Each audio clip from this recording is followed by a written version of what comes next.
बहुत जन्म बिसरे थे माधो, ये जन्म तुम्हारे लेखे। कह रविदास आस लग जीव, चिर भयो दर्शन देखे।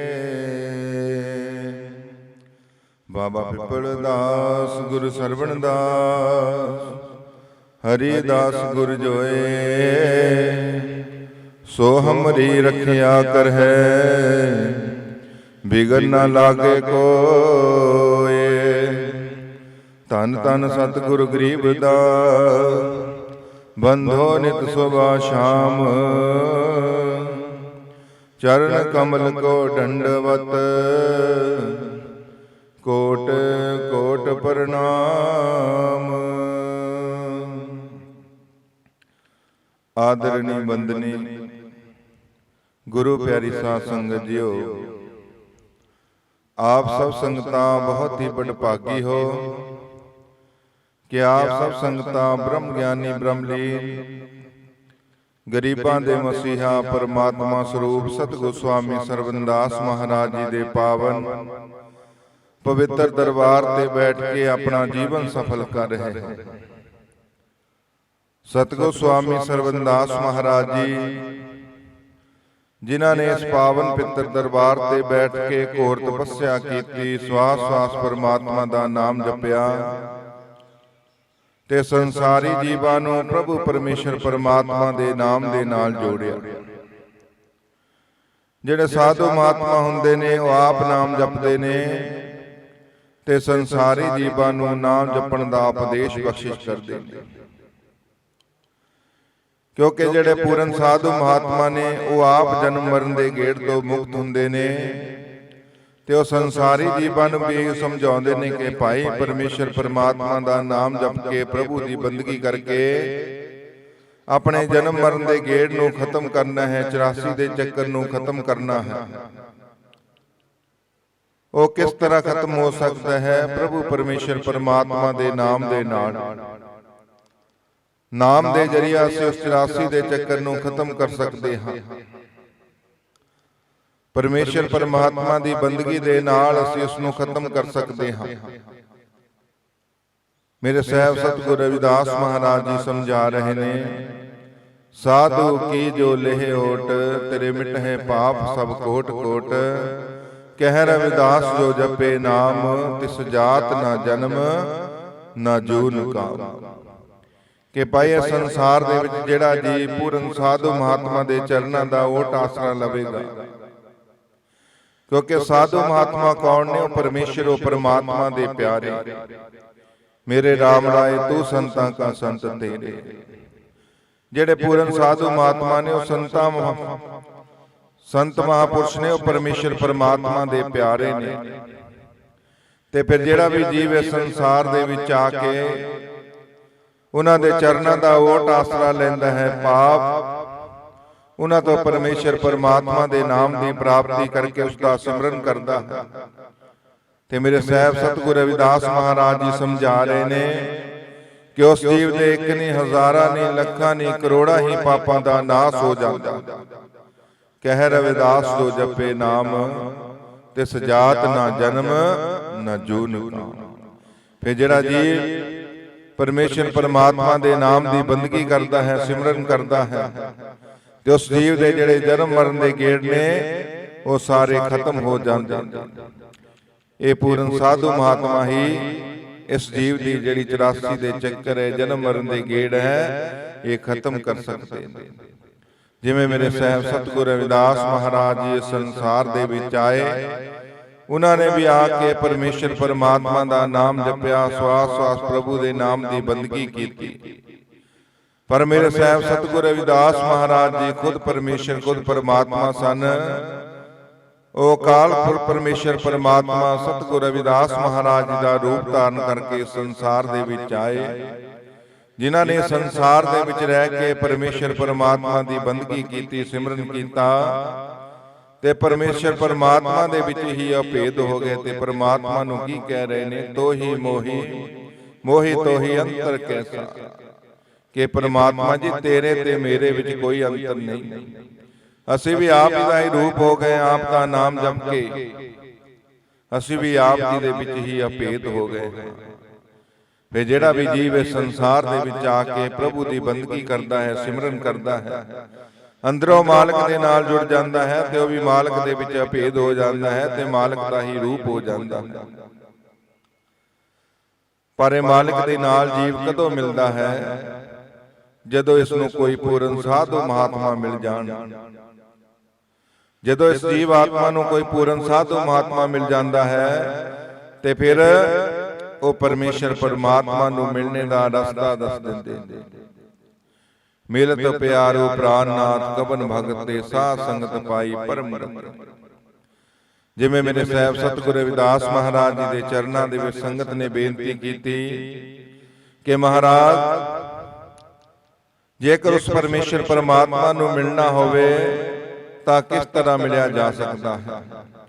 ਤੇ ਮੇਰੇ ਸਾਹਿਬ ਸਤਿਗੁਰੂ ਰਵਿਦਾਸ ਮਹਾਰਾਜ ਜੀ ਸਮਝਾ ਰਹੇ ਨੇ ਕਿ ਭਾਈ, ਜੇਕਰ ਪ੍ਰਾਣਾ ਤੋਂ ਪਿਆਰੇ ਪ੍ਰਭੂ ਪਰਮੇਸ਼ਰ ਪਰਮਾਤਮਾ ਨੂੰ ਮਿਲਣਾ ਹੈ, ਸਾਧ ਸੰਗਤ ਪਾਈ ਪਰਮ ਗਤਿ। ਕਿ ਭਾਈ ਤੈਨੂੰ ਸੰਤਾਂ ਮਹਾਪੁਰਸ਼ਾਂ ਦੀ ਸ਼ਰਨ ਦੇ ਵਿੱਚ ਜਾਣਾ ਪਵੇਗਾ। ਉਹੀ ਤੈਨੂੰ ਪਰਮੇਸ਼ਰ ਪਰਮਾਤਮਾ ਦਾ ਮਿਲਾਪ ਕਰਵਾ ਸਕਦੇ ਨੇ, ਕਿਉਂਕਿ ਉਹ ਆਪ ਪਰਮੇਸ਼ਰ ਪਰਮਾਤਮਾ ਨੂੰ ਮਿਲੇ ਹੁੰਦੇ ਨੇ। ਜਿਹੜੇ ਉਹ ਪਰਮੇਸ਼ਰ ਪਰਮਾਤਮਾ ਨੂੰ ਮਿਲੇ ਨੇ ਤੇ ਉਹੀ ਸਾਨੂੰ ਪਰਮੇਸ਼ਰ ਪਰਮਾਤਮਾ ਦਾ ਮਿਲਾਪ ਕਰਵਾ ਸਕਦੇ ਨੇ। ਇਸ ਕਰਕੇ ਭਾਈ, ਜਿਹੜੇ ਸਾਧੂ ਮਹਾਤਮਾ ਨੇ ਉਹੀ ਸਾਡੀ ਜ਼ਿੰਦਗੀ ਦੇ ਮਿਲਾਪ ਬਣਦੇ ਨੇ, ਉਹੀ ਸਾਨੂੰ ਇਸ ਸੰਸਾਰ ਦੇ ਭਵਸਾਗਰ ਤੋਂ ਪਾਰ ਲਗਾ ਸਕਦੇ ਨੇ। ਇਸ ਕਰਕੇ ਸਾਧੂ ਮਹਾਤਮਾ ਦੀ ਸੰਗਤ ਦੇ ਵਿੱਚ ਜਾਣਾ ਪਵੇਗਾ, ਫਿਰ ਹੀ ਸਾਨੂੰ ਉਸ ਪਰਮੇਸ਼ਰ ਪਰਮਾਤਮਾ ਦੇ ਘਰ ਦਾ ਪਤਾ ਚੱਲੇਗਾ। ਜਿਵੇਂ ਮੀਰਾਬਾਈ ਰਾਜੇ ਮਹਾਰਾਜਿਆਂ ਦੀ ਧੀ, ਜਿਸ ਦੇ ਮਨ ਨੂੰ ਟਿਕਾ ਨਹੀਂ, ਉਹ ਪਰਮੇਸ਼ਰ ਪਰਮਾਤਮਾ ਨੂੰ ਮਿਲਣ ਲਈ ਤੜਫ ਰਹੀ ਹੈ। ਪਤਾ ਨਹੀਂ ਕਿੰਨੀ ਜਗ੍ਹਾ ਉਹ ਘੁੰਮੀ, ਪਰ ਉਸ ਦੇ ਮਨ ਨੂੰ ਕਿਤੇ ਵੀ ਸ਼ਾਂਤੀ ਨਹੀਂ ਮਿਲੀ। ਤੇ ਜਦੋਂ ਉਹਨੇ ਸਤਿਗੁਰੂ ਰਵਿਦਾਸ ਮਹਾਰਾਜ ਜੀ ਦਾ ਨਾਮ ਸੁਨਿਆ ਤੇ ਫਿਰ ਉਹ ਸਤਿਗੁਰੂ ਰਵਿਦਾਸ ਮਹਾਰਾਜ ਜੀ ਦੇ ਚਰਨਾਂ ਦੇ ਵਿੱਚ ਗਈ। ਤੇ ਜਦੋਂ ਸਤਿਗੁਰੂ ਰਵਿਦਾਸ ਮਹਾਰਾਜ ਜੀ ਦੇ ਦਰਸ਼ਨ ਦੀਦਾਰੇ ਕੀਤੇ ਤੇ ਉਸ ਦੇ ਮਨ ਨੂੰ ਸ਼ਾਂਤੀ ਮਿਲ ਗਈ। ਕਿਉਂਕਿ ਜਿਹੜੇ ਪਰਮੇਸ਼ਰ ਪਰਮਾਤਮਾ ਦਾ ਨਾਮ ਜਪਣ ਵਾਲੇ ਪੂਰਨ ਸਾਧੂ ਮਹਾਤਮਾ ਨੇ, ਉਹਨਾਂ ਨੂੰ ਮਿਲਦੇ ਹੀ ਇਸ ਜੀਵ ਆਤਮਾ ਨੂੰ ਸ਼ਾਂਤੀ ਮਿਲਦੀ ਹੈ। ਜਿਵੇਂ ਦਿਨ ਨੂੰ ਸੂਰਜ ਉਦੈ ਹੁੰਦਾ ਹੈ ਤੇ ਜਦੋਂ ਸੂਰਜ ਦੀਆਂ ਕਿਰਨਾਂ ਇਸ ਸੰਸਾਰ ਦੀ ਬਨਸਪਤੀ ਦੇ ਉੱਪਰ ਪੈਂਦੀਆਂ ਨੇ ਤੇ ਉਹ ਸਾਰੀ ਬਨਸਪਤੀ ਖਿੜ ਜਾਂਦੀ ਹੈ। ਇਸੇ ਤਰ੍ਹਾਂ ਜਿਹੜੇ ਪੂਰਨ ਸਾਧੂ ਮਹਾਤਮਾ ਨੇ, ਜਦੋਂ ਇਹ ਜੀਵ ਉਹਨਾਂ ਦੇ ਕੋਲ ਜਾਂਦਾ ਹੈ, ਫਿਰ ਜਿਹੜੀਆਂ ਨਾਮ ਰੂਪੀ ਕਿਰਨਾਂ ਨੇ ਜਦੋਂ ਜੀਵ ਆਤਮਾ ਤੇ ਪੈਂਦੀਆਂ ਨੇ ਤੇ ਫਿਰ ਜੀਵ ਆਤਮਾ ਸ਼ਾਂਤ ਹੋ ਜਾਂਦੀ ਹੈ। ਤੇ ਜਦੋਂ ਸਤਿਗੁਰੂ ਰਵਿਦਾਸ ਮਹਾਰਾਜ ਜੀ ਦੇ ਪਾਸ ਗਈ ਤੇ ਉਸਦੇ ਮਨ ਨੂੰ ਸ਼ਾਂਤੀ ਮਿਲੀ। ਉਸਨੇ ਮਨ ਦੇ ਵਿੱਚ ਧਾਰ ਲਿਆ ਕਿ ਜੇਕਰ ਮੈਨੂੰ ਪਰਮੇਸ਼ਰ ਪਰਮਾਤਮਾ ਮਿਲਣਾ ਹੈ ਤਾਂ ਸਹਿਬ ਸਤਿਗੁਰੂ ਰਵਿਦਾਸ ਮਹਾਰਾਜ ਜੀ ਦੇ ਪਾਸ। ਤੇ ਉਸਨੇ ਸਤਿਗੁਰੂ ਰਵਿਦਾਸ ਮਹਾਰਾਜ ਜੀ ਦੇ ਚਰਨਾਂ ਦੇ ਵਿੱਚ ਬੇਨਤੀ ਕੀਤੀ ਕਿ ਮਹਾਰਾਜ, ਮੇਰੇ ਤੇ ਵੀ ਕਿਰਪਾ ਕਰੋ। ਮੈਂ ਬਹੁਤ ਭਟਕੀ ਹੋਈ ਹਾਂ, ਮੈਂ ਦਰ ਦਰ ਘੁੰਮ ਕੇ ਦੇਖ ਲਿਆ, ਪਰ ਕਿਤੇੋਂ ਵੀ ਮੈਨੂੰ ਪੂਰਨ ਗਿਆਨ ਜਾਂ ਮੇਰੇ ਮਨ ਨੂੰ ਕੋਈ ਸ਼ਾਂਤੀ ਨਹੀਂ ਮਿਲੀ। ਅੱਜ ਮੈਂ ਆਪ ਦੇ ਚਰਨਾਂ ਦੇ ਵਿੱਚ ਆਈ ਹਾਂ ਤੇ ਮੇਰਾ ਮਨ ਸ਼ਾਂਤ ਹੋ ਗਿਆ ਆਪ ਦੇ ਦਰਸ਼ਨ ਦੀਦਾਰੇ ਕਰਕੇ। ਕਿ ਆਪ ਅਲਾਹੀ ਜੋਤ ਹੋ, ਖੁਦ ਪਰਮੇਸ਼ਰ ਪਰਮਾਤਮਾ ਹੋ, ਜੋ ਇਹਨਾਂ ਕੱਚੀਆਂ ਕੁੱਟੀਆਂ ਦੇ ਵਿੱਚ ਬੈਠ ਕੇ ਪਰਮੇਸ਼ਰ ਪਰਮਾਤਮਾ ਦੀ ਬੰਦਗੀ ਕਰ ਰਹੇ ਹੋ, ਸਿਮਰਨ ਕਰ ਰਹੇ ਹੋ ਤੇ ਸੰਗਤਾਂ ਨੂੰ ਪਰਮੇਸ਼ਰ ਪਰਮਾਤਮਾ ਦੇ ਨਾਮ ਦੇ ਨਾਲ ਜੋੜ ਰਹੇ ਹੋ। ਮੇਰੇ ਤੇ ਵੀ ਕਿਰਪਾ ਕਰੋ, ਮੈਨੂੰ ਵੀ ਨਾਮ ਦਾਨ ਦੀ ਬਖਸ਼ਿਸ਼ ਦਿਓ ਤਾਂ ਕਿ ਮੈਂ ਵੀ ਆਪ ਦਾ ਨਾਮ ਜਪਾਂ, ਆਪ ਦਾ ਸਿਮਰਨ ਕਰਾਂ। ਕਿਉਂਕਿ ਸਾਧੂ ਮਹਾਤਮਾ ਹਮੇਸ਼ਾ ਹੀ ਦਿਆਲੂ ਕਿਰਪਾਲੂ ਹੁੰਦੇ ਨੇ। ਜਿਹੜੇ ਪੂਰਨ ਸਾਧੂ ਮਹਾਤਮਾ ਨੇ, ਸਤਿਗੁਰ ਸਦਾ ਦਿਆਲ ਹੈ ਭਾਈ, ਸੰਤ ਸਰਨ ਜੋ ਜਨ ਪਰੇ ਸੋ ਜਨ ਉਤਰਨ ਹਾਰ। ਜਦੋਂ ਮੀਰਾਬਾਈ ਦੀ ਬੇਨਤੀ ਨੂੰ ਸਤਿਗੁਰੂ ਰਵਿਦਾਸ ਮਹਾਰਾਜ ਜੀ ਨੇ ਸੁਣਿਆ ਤੇ ਸਤਿਗੁਰੂ ਰਵਿਦਾਸ ਮਹਾਰਾਜ ਜੀ ਨੇ ਉਸ ਤੇ ਕਿਰਪਾ ਕੀਤੀ, ਉਸ ਨੂੰ ਪਰਮੇਸ਼ਰ ਪਰਮਾਤਮਾ ਦੇ ਨਾਮ ਦੀ ਬਖਸ਼ਿਸ਼ ਕੀਤੀ ਤੇ ਫਿਰ ਮੀਰਾਬਾਈ ਦੇ ਮਨ ਨੂੰ ਸ਼ਾਂਤੀ ਮਿਲੀ, ਭਾਵ ਉਹ ਪਰਮੇਸ਼ਰ ਪਰਮਾਤਮਾ ਦੇ ਨਾਮ ਦੇ ਵਿੱਚ ਹੀ ਰੰਗ ਹੋ ਗਈ। ਫਿਰ ਇਹੋ ਜਿਹੀ ਕਿਰਪਾ ਕੀਤੀ ਮੇਰੇ ਸਾਹਿਬ ਸਤਿਗੁਰੂ ਰਵਿਦਾਸ ਮਹਾਰਾਜ ਜੀ ਨੇ, ਮੀਰਾ ਸਾਰੇ ਸੰਸਾਰ ਨੂੰ ਭੁੱਲ ਗਈ ਤੇ ਉਹਨੇ ਆਪਣੇ ਗੁਰੂ ਸਾਹਿਬ ਸਤਿਗੁਰੂ ਰਵਿਦਾਸ ਮਹਾਰਾਜ ਜੀ ਨੂੰ ਹੀ ਯਾਦ ਰੱਖਿਆ। ਕਿਉਂਕਿ ਜਿਹੜੇ ਜੀਵ ਪਰਮੇਸ਼ਰ ਪਰਮਾਤਮਾ ਦੇ ਪਿਆਰਿਆਂ ਦੇ ਨਾਲ ਅੰਦਰੋਂ ਜੁੜ ਜਾਂਦੇ ਨੇ, ਫਿਰ ਉਹ ਸੰਸਾਰ ਦੀ ਪਰਵਾਹ ਨਹੀਂ ਕਰਦੇ, ਫਿਰ ਆਪਣੇ ਮਾਲਕ ਦੇ ਨਾਲ ਜੁੜ ਜਾਂਦੇ ਨੇ, ਫਿਰ ਮਾਲਕ ਨੂੰ ਹੀ ਯਾਦ ਰੱਖਦੇ ਨੇ। ਤੇ ਜਦੋਂ ਸਤਿਗੁਰੂ ਰਵਿਦਾਸ ਮਹਾਰਾਜ ਜੀ ਨੂੰ ਮੀਰਾਬਾਈ ਨੇ ਆਪਣਾ ਗੁਰੂ ਧਾਰਨ ਕੀਤਾ ਤੇ ਮੀਰਾ ਆਪਣੇ ਘਰ ਗਈ ਤੇ ਸਾਹਿਬ ਸਤਿਗੁਰੂ ਰਵਿਦਾਸ ਮਹਾਰਾਜ ਜੀ ਦੇ ਗੁਣ ਗਾ ਰਹੀ ਹੈ, ਪਰਮੇਸ਼ਰ ਪਰਮਾਤਮਾ ਦੀ ਬੰਦਗੀ ਕਰ ਰਹੀ ਹੈ, ਸਿਮਰਨ ਕਰ ਰਹੀ ਹੈ। ਕਿਉਂਕਿ ਮੀਰਾਬਾਈ ਉੱਚੇ ਘਰਾਣੇ ਦੀ ਸੀ, ਰਾਜਿਆਂ ਮਹਾਰਾਜਿਆਂ ਦੀ ਧੀ। ਤੇ ਜਦੋਂ ਮੀਰਾਬਾਈ ਦੇ ਸਹੁਰੇ ਪਰਿਵਾਰ ਨੂੰ ਪਤਾ ਲੱਗਾ ਕਿ ਇੱਕ ਚਮਾਰ ਨੂੰ ਛੋਟੀ ਜਾਤ ਦੇ ਗੁਰੂ ਰਵਿਦਾਸ ਮਹਾਰਾਜ ਜੀ ਨੂੰ ਆਪਣਾ ਗੁਰੂ ਧਾਰਨ ਕਰਕੇ ਆਈ ਹੈ, ਤੇ ਉਹਨਾਂ ਦੇ ਮਨ ਦੇ ਵਿੱਚ ਈਰਖਾ, ਬੈਰ ਵਿਰੋਧ, ਕਿਉਂਕਿ ਜਿਹੜੇ ਮਾਲਕ ਹੈ, ਮਾਲਕ ਦੇ ਦਰਬਾਰ ਦੇ ਵਿੱਚ ਕੋਈ ਜਾਤ ਪਾਤ ਨਹੀਂ, ਕੋਈ ਛੋਟਾ ਨਹੀਂ, ਕੋਈ ਵੱਡਾ ਨਹੀਂ, ਕਿਉਂਕਿ ਜਿਹੜੇ ਪਰਮੇਸ਼ਰ ਪਰਮਾਤਮਾ ਦੇ ਪਿਆਰੇ ਹੁੰਦੇ ਨੇ ਉਹਨਾਂ ਲਈ ਸਭ ਇੱਕ ਬਰਾਬਰ ਹੁੰਦੇ ਨੇ, ਉਹਨਾਂ ਦੀਆਂ ਜਾਤਾਂ ਪਾਤਾਂ ਨਹੀਂ ਹੁੰਦੀਆਂ। ਪਰਮੇਸ਼ਰ ਪਰਮਾਤਮਾ ਦੇ ਪਿਆਰੇ ਇਹਨਾਂ ਜਾਤਾਂ ਪਾਤਾਂ ਤੋਂ ਉੱਪਰ ਉੱਠ ਕੇ ਹੀ ਪਰਮੇਸ਼ਰ ਪਰਮਾਤਮਾ ਦੀ ਬੰਦਗੀ ਕਰਦੇ ਨੇ, ਸਿਮਰਨ ਕਰਦੇ ਨੇ। ਚਾਹੇ ਉਹਨਾਂ ਦੀ ਸ਼ਰਨ ਦੇ ਵਿੱਚ ਕਿਸੇ ਵੀ ਕੁਲ ਦਾ, ਕਿਸੇ ਵੀ ਵਰਨ ਦਾ ਜੀਵ ਆ ਜਾਵੇ, ਉਸ ਤੇ ਵੀ ਕਿਰਪਾ ਕਰ ਦਿੰਦੇ ਨੇ, ਕਿਉਂਕਿ ਉਹ ਜੀਵ ਨੂੰ ਅੰਦਰੋਂ ਦੇਖਦੇ ਨੇ, ਜਾਤ ਪਾਤ ਨਹੀਂ ਦੇਖਦੇ। ਜਦੋਂ ਮੀਰਾ ਤੇ ਕਿਰਪਾ ਹੋਈ ਤੇ ਮੀਰਾ ਸਤਿਗੁਰੂ ਰਵਿਦਾਸ ਮਹਾਰਾਜ ਜੀ ਦੇ ਨਾਮ ਦੇ ਵਿੱਚ ਹੀ ਰੰਗ ਹੋ ਗਈ, ਤਾਂ ਮੀਰਾ ਦੇ ਸਹੁਰੇ ਪਰਿਵਾਰ ਨੂੰ ਇਹ ਗੱਲ ਚੰਗੀ ਨਹੀਂ ਲੱਗੀ। ਉਹਨਾਂ ਦੇ ਮਨ ਦੇ ਵਿੱਚ ਈਰਖਾ, ਬੈਰ ਵਿਰੋਧ ਕਿ ਤੂੰ ਇੱਕ ਛੋਟੀ ਜਾਤ ਦੇ ਗੁਰੂ ਰਵਿਦਾਸ ਮਹਾਰਾਜ ਜੀ ਨੂੰ ਗੁਰੂ ਧਾਰਨ ਕੀਤਾ ਹੈ। ਤੇ ਮੀਰਾ ਕਹਿਣ ਲੱਗੀ ਕਿ ਮੈਨੂੰ ਪਰਮੇਸ਼ਰ ਪਰਮਾਤਮਾ ਹੀ ਸਤਿਗੁਰੂ ਰਵਿਦਾਸ ਮਹਾਰਾਜ ਜੀ ਦੇ ਪਾਸੋਂ ਮਿਲਿਆ ਹੈ। ਮੈਂ ਹਰ ਜਗ੍ਹਾ ਘੁੰਮ ਕੇ ਦੇਖ ਲਿਆ, ਵੱਡੀ ਵੱਡੀ ਜਾਤ ਵਾਲਿਆਂ ਦੇ ਕੋਲ ਵੀ ਘੁੰਮ ਕੇ ਦੇਖ ਲਿਆ, ਪਰ ਕਿਤੇ ਵੀ ਮੇਰੇ ਮਨ ਨੂੰ ਸ਼ਾਂਤੀ ਨਹੀਂ ਮਿਲੀ। ਜੇਕਰ ਸ਼ਾਂਤੀ ਮਿਲੀ ਹੈ ਤਾਂ ਸਤਿਗੁਰੂ ਰਵਿਦਾਸ ਮਹਾਰਾਜ ਦੇ ਚਰਨਾਂ ਦੇ ਵਿੱਚ ਜਾ ਕੇ, ਕਿਉਂਕਿ ਇਸ ਸੰਸਾਰ ਦੇ ਵਿੱਚ ਜਿੰਨੇ ਵੀ ਮਹਾਪੁਰਸ਼ ਆਏ ਨੇ ਉਹਨਾਂ ਨੇ ਜਾਤਾਂ ਪਾਤਾਂ ਦਾ ਖੰਡਨ ਕੀਤਾ ਹੈ ਕਿ ਭਾਈ ਪਰਮੇਸ਼ਰ ਪਰਮਾਤਮਾ ਦੀ ਬੰਦਗੀ ਤੋਂ ਵੱਡੀ ਕੋਈ ਜਾਤ ਨਹੀਂ। ਜਿਹੜੇ ਪਰਮੇਸ਼ਰ ਪਰਮਾਤਮਾ ਦੀ ਬੰਦਗੀ ਕਰਦੇ ਨੇ, ਸਿਮਰਨ ਕਰਦੇ ਨੇ, ਉਹ ਮਾਲਕ ਉਹਨਾਂ ਨੂੰ ਮਿਲਦਾ ਹੈ। ਤੇ ਫਿਰ ਜਦੋਂ ਮੀਰਾ ਦੇ ਪਰਿਵਾਰ ਨੂੰ ਇਹ ਗੱਲ ਚੰਗੀ ਨਹੀਂ ਲੱਗੀ ਤੇ ਉਹਨਾਂ ਦੇ ਮਨ ਦੇ ਵਿੱਚ ਬਹੁਤ ਈਰਖਾ, ਬਹੁਤ ਵਿਰੋਧ ਕਿ ਅਸੀਂ ਮੀਰਾ ਨੂੰ ਛੱਡਣਾ ਨਹੀਂ, ਇਸ ਨੂੰ ਜਾਨੋਂ ਖਤਮ ਕਰ ਦੇਣਾ ਹੈ, ਕਿ ਇਸ ਨੇ ਸਾਡੀ ਸਾਰੇ ਸਮਾਜ ਦੇ ਵਿੱਚ ਨੱਕ ਕਟਵਾ ਦਿੱਤੀ ਹੈ, ਇੱਕ ਛੋਟੀ ਜਾਤ ਦਾ ਗੁਰੂ ਧਾਰਨ ਕਰਕੇ। ਤੇ ਮੀਰਾ ਦੇ ਸਹੁਰੇ ਪਰਿਵਾਰ ਨੇ ਉਸ ਨੂੰ ਮਾਰਨ ਵਾਸਤੇ ਯਤਨ ਕਰਨੇ ਸ਼ੁਰੂ ਕਰ ਦਿੱਤੇ। ਇੱਕ ਸਪੇਰੇ ਨੂੰ ਬੁਲਾਇਆ ਤੇ ਉਹ ਸਪੇਰਾ ਨਾਗ ਲੈ ਕੇ ਆਇਆ ਤੇ ਉਹਨਾਂ ਨੇ ਸਪੇਰੇ ਨੂੰ ਕਿਹਾ ਕਿ ਭਾਈ ਇਸ ਮੀਰਾ ਨੂੰ ਖਤਮ ਕਰਨਾ ਹੈ। ਤੇ ਉਸ ਸਪੇਰੇ ਨੇ ਮੀਰਾ ਦੇ ਕਮਰੇ ਦੇ ਵਿੱਚ ਜਿੱਥੇ ਉਹ ਆਰਾਮ ਕਰਦੀ ਸੀ ਤੇ ਉੱਥੇ ਨਾਗ ਛੱਡ ਦਿੱਤਾ, ਜ਼ਹਿਰੀਲਾ ਨਾਗ, ਕਿ ਜਦੋਂ ਮੀਰਾ ਦੇ ਲੜੂੰਗਾ ਤੇ ਉਹ ਖਤਮ ਹੋ ਜਾਵੇਗੀ। ਤੇ ਜਦੋਂ ਸਪੇਰੇ ਨੇ ਉਸ ਨਾਗ ਨੂੰ ਮੀਰਾ ਦੇ ਕਮਰੇ ਦੇ ਅੰਦਰ ਛੱਡਿਆ ਤੇ ਉਹ ਜਿਹੜਾ ਨਾਗ ਸੀ ਉਸ ਦੇ ਵੀ ਫੁੱਲਾਂ ਦੇ ਹਾਰ ਬਣ ਕੇ ਮੀਰਾ ਦੇ ਗਲ ਦੇ ਵਿੱਚ ਪੈ ਗਏ। ਕਿਉਂਕਿ ਗੁਰੂ ਰਵਿਦਾਸ ਮਹਾਰਾਜ ਜੀ ਜੋ ਮੀਰਾਬਾਈ ਦੇ ਗੁਰੂ ਸਨ, ਉਹ ਕੋਈ ਛੋਟੀ ਤਾਕਤ ਦੇ ਮਾਲਕ ਨਹੀਂ ਸੀ। ਉਹ ਖੁਦ ਪਰਮੇਸ਼ਰ ਪਰਮਾਤਮਾ ਸਨ, ਜਿਨ੍ਹਾਂ ਦੇ ਚਰਨਾਂ ਦੇ ਵਿੱਚ 100 ਵਰਨਾਂ ਦੇ ਲੋਕ ਚੁੱਕੇ। ਰਾਜੇ ਮਹਾਰਾਜਿਆਂ ਨੇ ਵੀ ਗੁਰੂ ਧਾਰਨ ਕੀਤਾ। ਉਹ ਕੋਈ ਛੋਟੀ ਤਾਕਤ ਨਹੀਂ ਸਨ, ਬਹੁਤ ਵੱਡੀ ਤਾਕਤ ਸਨ। ਖੰਡ ਬ੍ਰਹਿਮੰਡ ਉਹਨਾਂ ਦੇ ਚਰਨਾਂ ਦੇ ਵਿੱਚ ਸਨ। ਤੇ ਉਹ ਨਾਗ ਮੀਰਾ ਦੇ ਗਲ ਦੇ ਵਿੱਚ ਫੁੱਲਾਂ ਦੇ ਹਾਰ ਬਣ ਕੇ ਪੈ ਗਏ। ਤੇ ਜਦੋਂ ਦੇਖਿਆ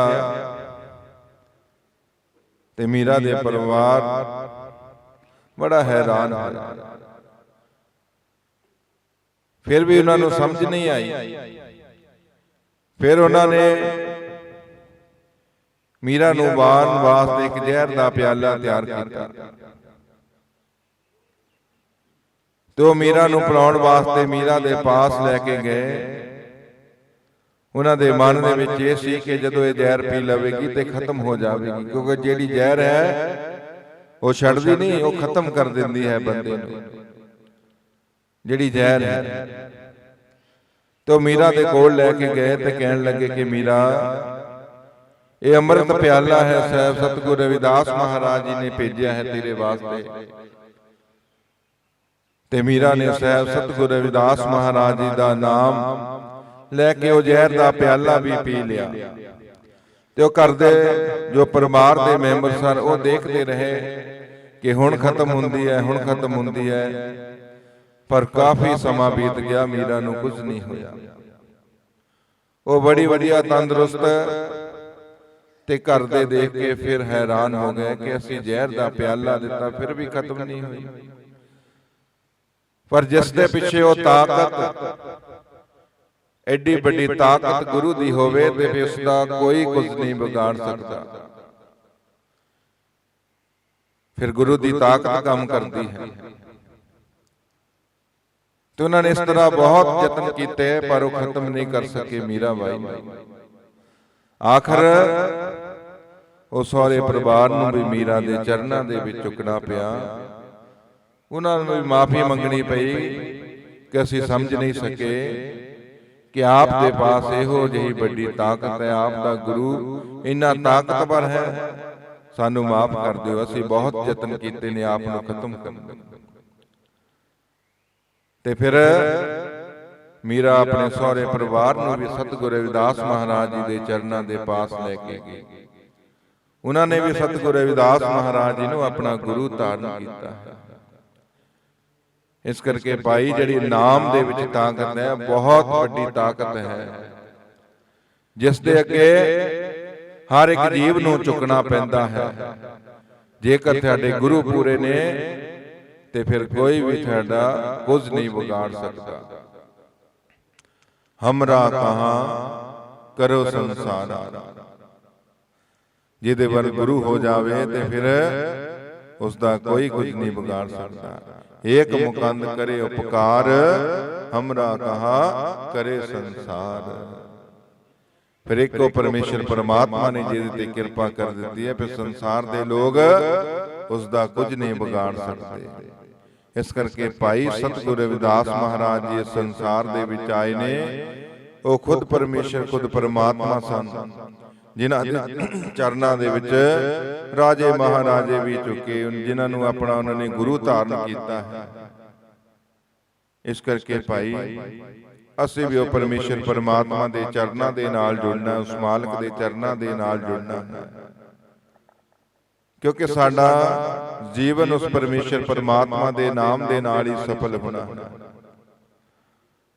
ਜਦ ਤੱਕ ਅਸੀਂ ਬੰਦਗੀ ਨਹੀਂ ਕਰਦੇ, ਸਿਮਰਨ ਨਹੀਂ ਕਰਦੇ, ਜਦ ਤੱਕ ਅਸੀਂ ਆਪਣੇ ਜੀਵਨ ਨੂੰ ਸਫਲ ਨਹੀਂ ਕਰ ਸਕਦੇ। ਅੰਦਰੋਂ ਮਾਲਕ ਦੇ ਨਾਲ ਜੁੜਨੇ ਦੀ ਕੋਸ਼ਿਸ਼ ਕਰਨੀ ਹੈ, ਕਿਉਂਕਿ ਅਸੀਂ ਉਸ ਪਰਮੇਸ਼ਰ ਪਰਮਾਤਮਾ ਤੋਂ ਜਨਮਾਂ ਜਨਮਾਂ ਦੇ ਵਿਛੜੇ ਹੋਏ ਹਾਂ। ਤੇ ਪਰਮੇਸ਼ਰ ਪਰਮਾਤਮਾ ਦੇ ਜਿਹੜੇ ਪਿਆਰੇ ਨੇ, ਸਾਧੂ ਮਹਾਤਮਾ ਨੇ ਉਹੀ ਸਾਡਾ ਮਿਲਾਪ ਕਰਵਾਉਣ ਵਾਸਤੇ ਇਸ ਸੰਸਾਰ ਦੇ ਵਿੱਚ ਆਉਂਦੇ ਨੇ, ਕਿਉਂਕਿ ਵਿਛੜੀਆਂ ਹੋਈਆਂ ਰੂਹਾਂ ਦਾ ਮਿਲਾਪ ਉਹੀ ਸਾਧੂ ਮਹਾਤਮਾ ਹੀ ਕਰਵਾ ਸਕਦੇ ਨੇ, ਕਿਉਂਕਿ ਅਸੀਂ ਜਨਮਾਂ ਜਨਮਾਂ ਦੇ ਉਸ ਮਾਲਕ ਤੋਂ ਵਿਛੜੇ ਹੋਏ ਹਾਂ। ਕਿਰਤ ਕਰਮ ਕੇ ਵਿਛੜੇ ਕਰ ਕਿਰਪਾ ਮਿਲੋ ਰਾਮ, ਕਿ ਜੀਵ ਆਪਣੇ ਕਰਮਾਂ ਕਰਕੇ ਉਸ ਪਰਮੇਸ਼ਰ ਪਰਮਾਤਮਾ ਤੋਂ ਵਿਛੜਿਆ ਹੋਇਆ ਹੈ, ਤੇ ਫਿਰ ਮਾਲਕ ਦੇ ਚਰਨਾਂ ਦੇ ਵਿੱਚ ਕੀ ਅਰਦਾਸ ਬੇਨਤੀ ਕਰਨੀ ਹੈ ਕਿ ਮਾਲਕ ਅਸੀਂ ਆਪਣੇ ਕੀਤੇ ਹੋਏ ਕਰਮਾਂ ਕਰਕੇ ਆਪ ਤੋਂ ਵਿਛੜੇ ਹੋਏ ਹਾਂ, ਆਪ ਕਿਰਪਾ ਕਰਕੇ ਸਾਨੂੰ ਆਪਣੇ ਚਰਨਾਂ ਦੇ ਨਾਲ ਮੇਲ ਲਓ। ਜਦੋਂ ਫਿਰ ਉਹ ਪਰਮੇਸ਼ਰ ਉਹ ਪਰਮਾਤਮਾ ਇਸ ਜੀਵ ਆਤਮਾ ਦੀ ਪੁਕਾਰ ਨੂੰ ਸੁਣਦਾ ਹੈ, ਫਿਰ ਇਸ ਨੂੰ ਜੀਵ ਆਤਮਾ ਨੂੰ ਜਦੋਂ ਪੂਰਨ ਸਾਧੂ ਮਹਾਤਮਾ ਧੰਨ ਧੰਨ ਸਤਿਗੁਰੂ ਬਾਬਾ ਪਿੱਪਲ ਦਾਸ ਮਹਾਰਾਜ, ਸਤਿਗੁਰੂ ਸਵਾਮੀ ਸਰਵਨ ਦਾਸ ਮਹਾਰਾਜ, ਸਤਿਗੁਰੂ ਸਵਾਮੀ ਹਰੀਦਾਸ ਮਹਾਰਾਜ ਜੀ, ਸਤਿਗੁਰੂ ਸਵਾਮੀ ਗਰੀਬਦਾਸ ਮਹਾਰਾਜ ਜੀ ਗੁਰਗੱਦੀ ਤੇ ਵਿਰਾਜਮਾਨ ਸਤਿਕਾਰਯੋਗ ਸਤਿਗੁਰੂ ਸਵਾਮੀ ਨਿਰੰਜਨ ਦਾਸ ਮਹਾਰਾਜ ਜੀ ਵਰਗੇ ਪੂਰਨ ਸਾਧੂ ਮਹਾਤਮਾ ਇਸ ਜੀਵ ਆਤਮਾ ਨੂੰ ਮਿਲ ਜਾਣ, ਤੇ ਫਿਰ ਜਿਹੜਾ ਇਸ ਜੀਵ ਦਾ ਜੀਵਨ ਹੈ ਲੋਕ ਪਰਲੋਕ ਹੈ ਉਹ ਸਵਾਰ ਦਿੰਦੇ ਨੇ। ਇਹ ਪੂਰਨ ਸਾਧੂ ਮਹਾਤਮਾ ਹੀ ਕਰ ਸਕਦੇ ਨੇ। ਇਸ ਕਰਕੇ ਭਾਈ ਸਾਨੂੰ ਜੀਵਨ ਮਿਲਿਆ ਹੈ, ਇਹ ਵਾਰ-ਵਾਰ ਨਹੀਂ ਮਿਲਣਾ। ਗੁਰਬਾਣੀ ਦੇ ਵਿੱਚ ਵੀ ਮਹਾਪੁਰਸ਼ ਸਮਝਾ ਰਹੇ ਨੇ, ਕਬੀਰ ਸੇਵਾ ਕੋ ਦੋਇ ਭਲੇ ਏਕ ਸੰਤ ਇਕ ਰਾਮ, ਰਾਮ ਜੋ ਦਾਤਾ ਮੁਕਤ ਕੋ ਸੰਤ ਜਪਾਵੇ ਨਾਮ। ਸਾਧੂ ਮਹਾਤਮਾ ਹੀ ਸਾਨੂੰ ਨਾਮ ਜਪਾ ਸਕਦੇ ਨੇ। ਕਬੀਰ ਮਾਨਸ ਜਨਮ ਦੁਲੰਭ ਹੈ, ਹੋਏ ਨਾ ਬਾਰੰਬਾਰ, ਜੋ ਬਨ ਫਲ ਪਾਕੇ ਭੋਏ ਗਿਰੇ, ਬਹੁ ਨਾ ਲਾਗੇ ਡਾਰ। कबीर लूटना है तो लूट ले, राम नाम है लूट, फिर पाछे पछताओगे प्राण जाएंगे छूट। कि भाई यही समा है तेन उस मालक नूं मिलने दा। जेकर इस मनुखे जीवन नूं प्राप्त करके भी उस मालक नूं नहीं मिल सकिया, मालक दी बंदगी नहीं कर सकिया, ते फिर 84 लख जून दे विच पै जावेगा। इस करके भाई परमेश्वर परमात्मा ने सानू हीरे जिहा जन्म बख्शिश कीता है। जिन्ना भी समा मिलता उस मालक दे लेखे दे विच लाउणा है, मालक दी बंदगी दे विच लाउणा है, मालक दे नाल सच्ची प्रीत करनी है, फिर ही वो परमेश्वर वो परमात्मा दी प्राप्ति होनी है। इस करके भाई ये जो संसार दे कमकार ने ये साडे किते भी काम नहीं आउणे, संसार तक ही सीमित ने। जेकर लोक ते परलोक दे विच सहाय होना है तो परमेश्वर परमात्मा दा नाम गुरु। जिन्ने भी इस संसार दे विच महापुरुष आए ने सानू यही समझाउंदे ने कि भाई अपने परिवार दे भी कमकार करने ने, ते उस मालक ले भी समा कढना है। जिन्ना भी समा मिलता है उस मालक दे लेखे दे विच लाउणा है, प्रभु दी बंदगी करनी है, सिमरन करना है, फिर ही साडा इस संसार दे विच आउणा सफल है। क्योंकि साधु महात्मा इस संसार दे विच आके जिथे भी जांदे ने उत्थे इन्हां रूहां दा उद्धार करदे ने, उन्हां नूं नाम दे नाल जोड़दे ने। जिवें आ सतगुरु स्वामी निरंजन दास महाराज जी जो विदेशां दी धरती ते गए होए ने, संगतां नूं परमात्मा दे नाम दे नाल जोड़न वास्ते। क्योंकि साधु महात्मा दा कारज ये हुंदा है कि जिथे भी जाना उन्हें जीव नूं परमेश्वर परमात्मा दे चरनां दे नाल जोड़ना है। ते असीं भी बहुत वडभागी जीव हाँ कि सानू इह जिहे पूर्ण महात्मा पूर्ण गुरु मिले ने।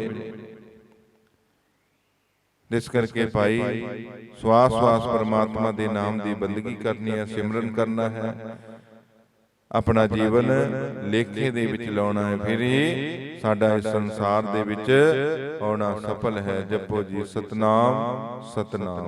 जो बोले सो निरभै सतगुरु रविदास महाराज की जय। जो बोले सो निरभै सतगुरु स्वामी सरवनदास महाराज की जय। जो बोले सो निरभै सरपेख भगवान की जय।